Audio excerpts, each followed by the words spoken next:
Good morning, children. Welcome to second session of third chapter, that is demand. In first session, we discussed the meaning of word demand and determinants or factors affecting demand. Now in today's session, we will discuss law of demand. Do you know this law of demand? That is the base of economics. अगर law of demand नहीं आया समझ में तो समझो economics नहीं आया. Of course, it's interesting and easy also to understand. Now, first of all, this law of demand that is given by Professor Alfred Marshall. Now, according to him, what is law of demand? When other factors influencing demand that remain unchanged, if price of a commodity falls, its demand expands, and if price of a commodity rises, its demand contracts. Now see, important is when other factors influencing demand remain unchanged. That is, which in last session, which factors affect demand, we discussed that those all factors that remain constant, unchanged, then only this law of demand works.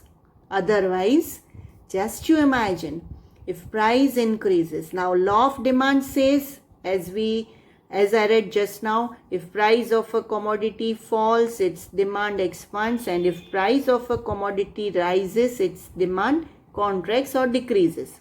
Now see, price of that commodity, in that there is increase. Now according to law of demand, demand should decrease.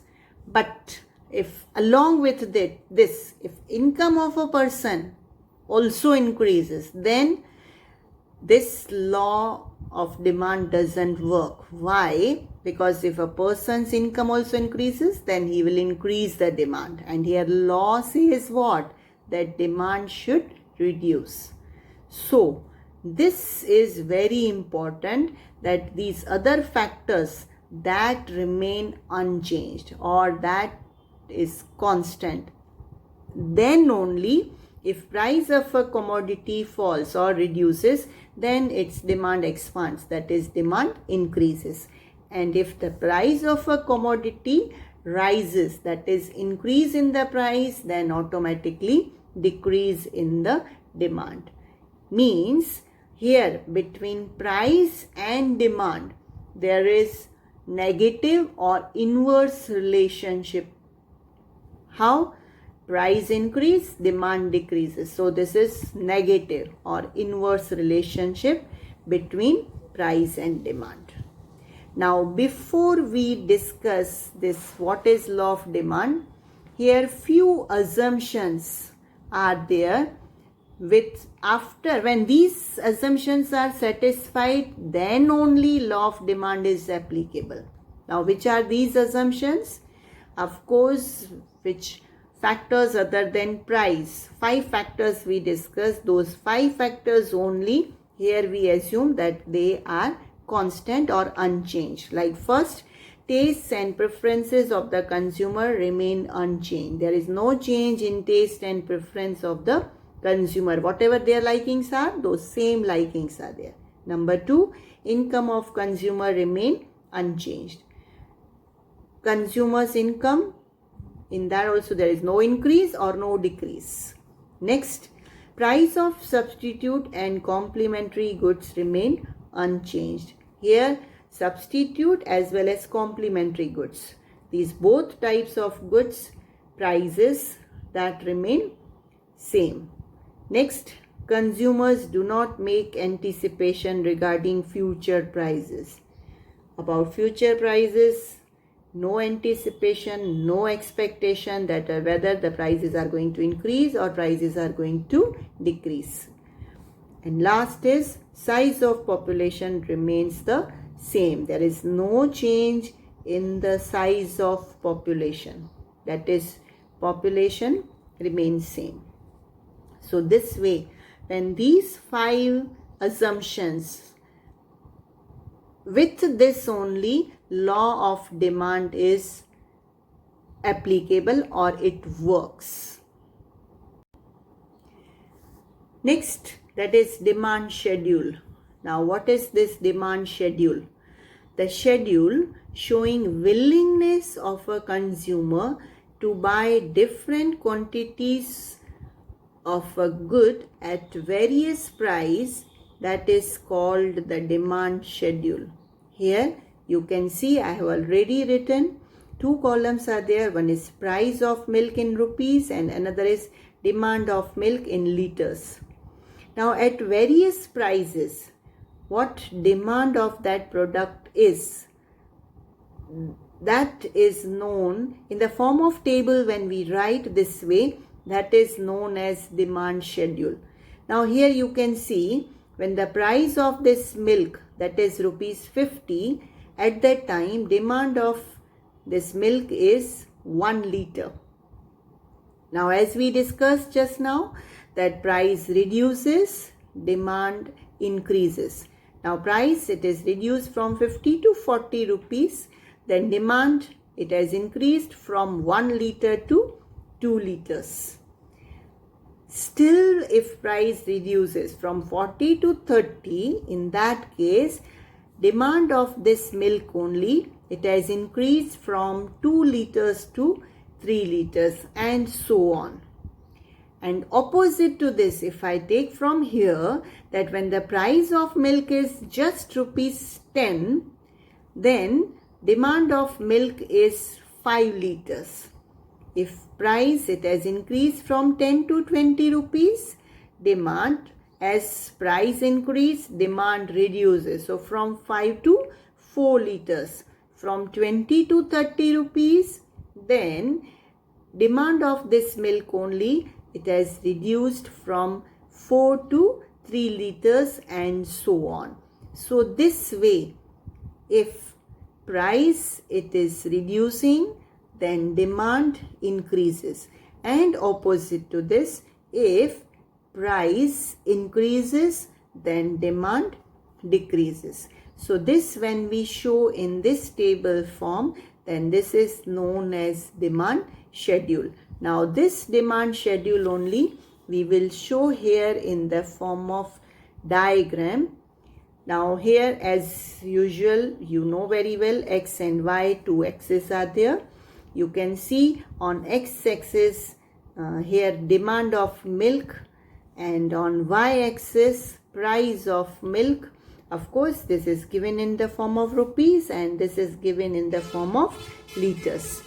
Now let us take one after the other. Of course, here I have already written this demand, that is from 1 to 5. So I have written.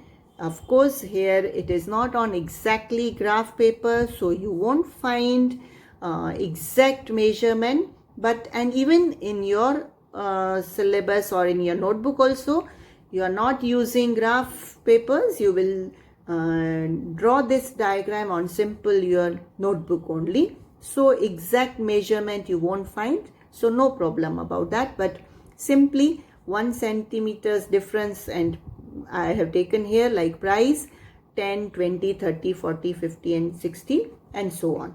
Now let us take one after the other. As usual, you know very well how we draw this diagram. See, when the price is 50 rupees, demand of milk, that is 1 liter only. So here price, it is 50 and demand is 1. So it comes here approx will be here. Now I have written here the point A. Next, where price, it is reduced from 50 to 40. So demand, it has increased from 1 to 2 liters. So here we get point B. I give the name point B. Next, price, it is reduced from 40 to 30. Demand, it has increased from 2 to 3 liters. Now when here we plot the point, we give the name C. price still it is reduced from 30 to 20. So here what? Demand has increased from 3 to 4 liters. So it comes approx. Here this is D. And finally price it is 10 rupees and demand it is increased from 4 to 5. That will be approx here, which is E. Now when you join these points, of course, as I said, no problem. Here it comes exactly one straight line, that is this way. Now we give the name to this, that is DD. Demand curve DD, that straight line. Now see, in front of you, your notebook is, this is your left hand side, this is your right hand side. Always this law of demand curve that moves from left to right, from upwards to downwards. Why? Because there is inverse relationship between price and demand. That shows what? That if price increase, demand decrease, and if price decrease, demand increases. So always this demand curve DD you will get with one straight line from left to right, from upwards to downwards. So this is your law of demand. Now if question comes of 5 marks, then you are supposed to write first what is law of demand, then this law of demand along with demand schedule, this diagram, and explanation of this diagram also in your own words. Very, very, very important, this question from examination point of view. Children, I hope you all have understood today's topic. So here we complete the second part of third chapter. So we will continue with the remaining part of third chapter in our next video. Thank you.